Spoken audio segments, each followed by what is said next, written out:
Bismillahirrahmanirrahim. Assalamualaikum warahmatullahi wabarakatuh. Selamat pagi anak-anak. Apa kabar kalian di rumah? Semoga kalian selalu sehat dan tetap semangat. Baiklah, untuk pagi hari ini silakan kalian buka buku tema 6, subtema 3, pembelajaran keempat ya. Untuk pagi hari ini silakan dibuka, yaitu halaman 168 ya. Di sini kita membahas tentang permasalahan sosial di sekitar kita. Banyak sekali, yaitu masalah-masalah di lingkungan kita, di masyarakat kita. Contohnya yaitu yang pertama adalah masalah sampah ya. Jenis-jenis permasalahan sosial yang terjadi di lingkungan kita, lingkungan masyarakat, yang pertama contohnya adalah sampah, masalah sampah. Kenapa? Karena banyak sekali masyarakat itu kurang terpuji, kurang kesadarannya karena membuang sampah sembarangan, sehingga dengan membuang sampah sembarangan ini akan menimbulkan beberapa permasalahan, di antaranya lingkungan menjadi tidak nyaman, lingkungan kotor, dan menimbulkan banyak penyakit. Itu adalah permasalahan yang berasal dari sampah dan bisa mengakibatkan hal-hal yang lainnya ya.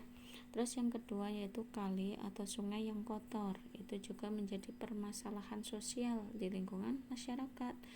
Kenapa? Yaitu karena tadi kali itu sudah tidak berfungsi sebagaimana mestinya. Karena apa? Karena kurang kesadarannya masyarakat dalam menjaga lingkungan kali atau sungai. Contohnya yaitu membuang sampah di sungai. Terus membangun apa? Membangun bangunan-bangunan di atas sungai, terus membuang sampah atau industri atau limbah pabrik-pabrik itu yang tanpa diolah langsung dibuang sungai. Itu kenapa? Itu bisa mencemari sungai. Kenapa? Karena sungai itu banyak sekali manfaatnya.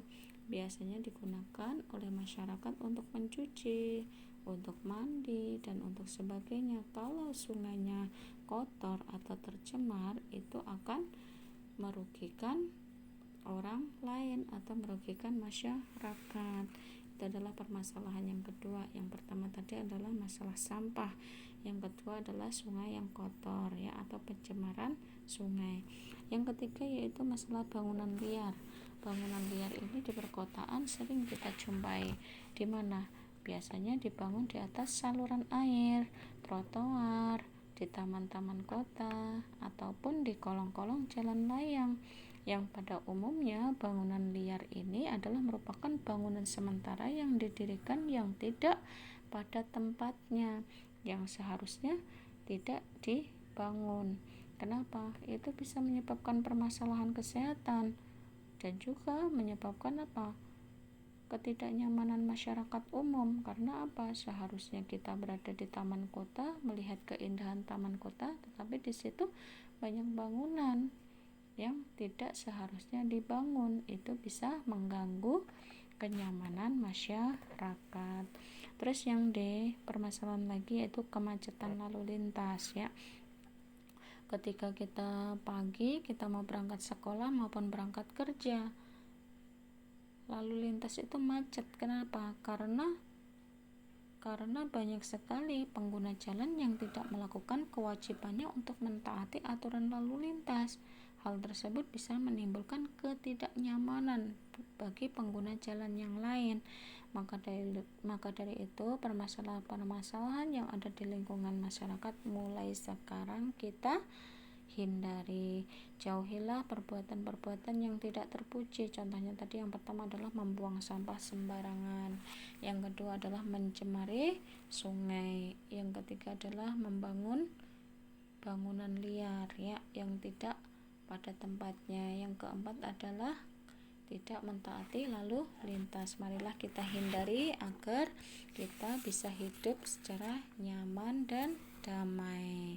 Terus sekarang dibuka halaman 171, yaitu permasalahan sosial di lingkungan sekitar. Banyak sekali tadi masalah. Yang pertama yaitu masalah sungai, masalah sampah, masalah bangunan liar, dan masalah kemacetan lalu lintas. Tadi udah dijelaskan di depan ya. Lanjut, silahkan dibuka halaman 172.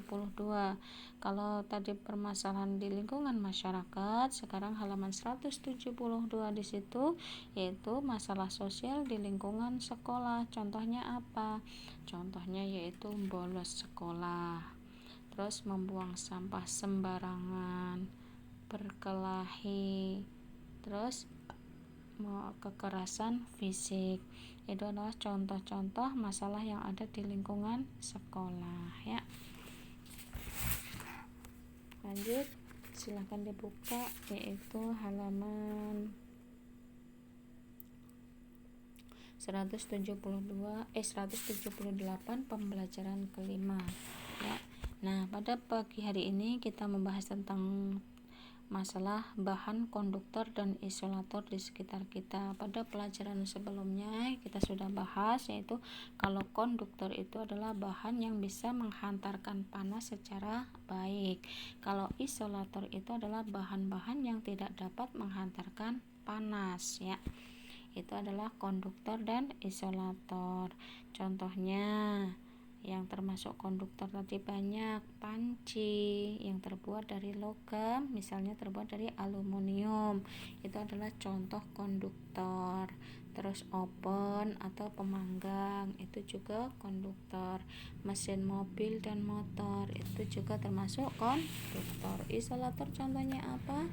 Contohnya tadi di depan udah, yaitu contohnya kayu, plastik, kertas, kain, itu masuk dalam contoh isolator ya. Sekarang dibuka halaman 182.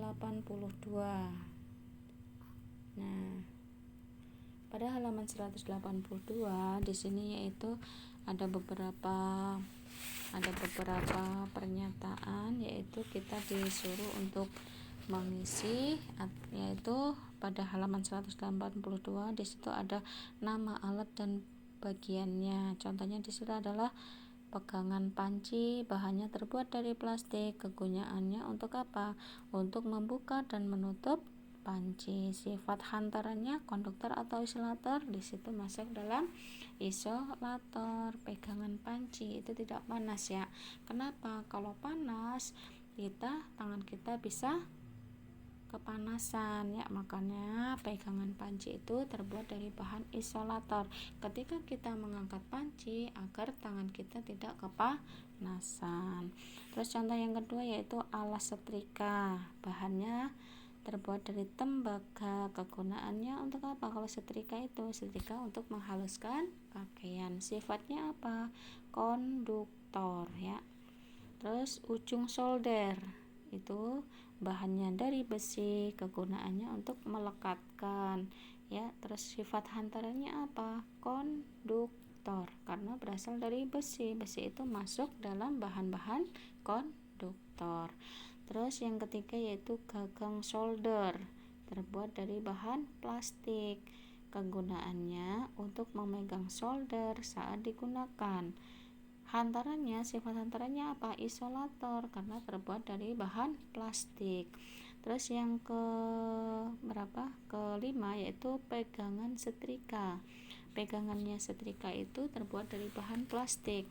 Gunanya apa? Ketika saat kita memegang setrika ya, sifatnya adalah isolator karena terbuat dari bahan plastik. Terus yang selanjutnya adalah panci. Panci itu bahannya terbuat dari aluminium. Kegunaan panci untuk apa? Untuk merebus air.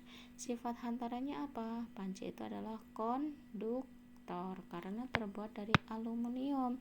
Masuk dalam kategori konduktor ya.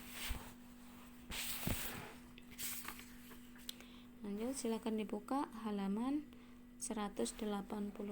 Di situ adalah gambar cerita. Gambar cerita itu apa sih? Gambar cerita itu adalah gambar yang menunjukkan kegiatan orang-orang atau binatang dalam suatu peristiwa. Jadi yang digambarkan di situ adalah orang-orang maupun binatang. Banyak sekali yang kita jumpai biasanya pada buku-buku cerita ya untuk anak-anak, karena anak-anak itu biasanya suka buku cerita. Terus menggambar cerita itu dapat dilakukan dengan dua teknik. Yang pertama adalah teknik kering, yang kedua dengan teknik basah.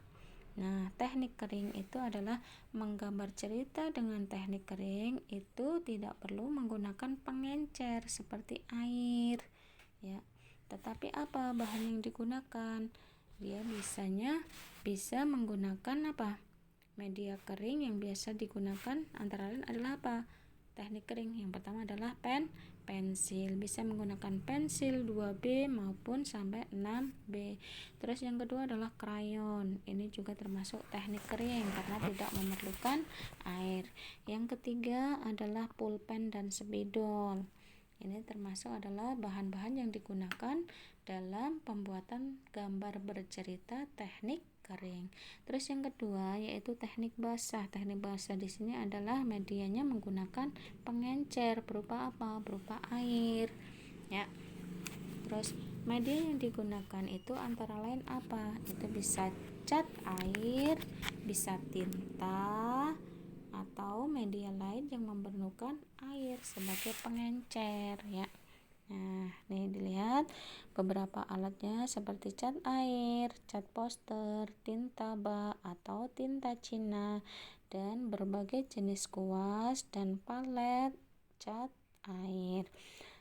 Nah, itu adalah contoh, di situ adalah gambar cerita teknik basah, ya, pada halaman 186. Teknik basah di sini karena dia medianya menggunakan apa? Pengencer berupa air, ya. Terus silakan dilanjut, dibuka pembelajaran ke-6. Di sini adalah masalah sosial di sekitar kita. Tadi udah dibahas di depan, ya. Banyak sekali tadi permasalahan. Contohnya tadi apa? Sampah, terus pencemaran sungai, terus kemacetan. Yang terakhir adalah bangunan liar, ya. Itu tadi adalah permasalahan sosial. Sekarang dibuka yaitu halaman 193. Ayo mengamati. Lengkapilah tabel berikut dengan menggunakan keterangan yang ada pada bacaan, ya. Di situ adalah masalah sosial tadi, yaitu pertama adalah kemacetan lalu lintas.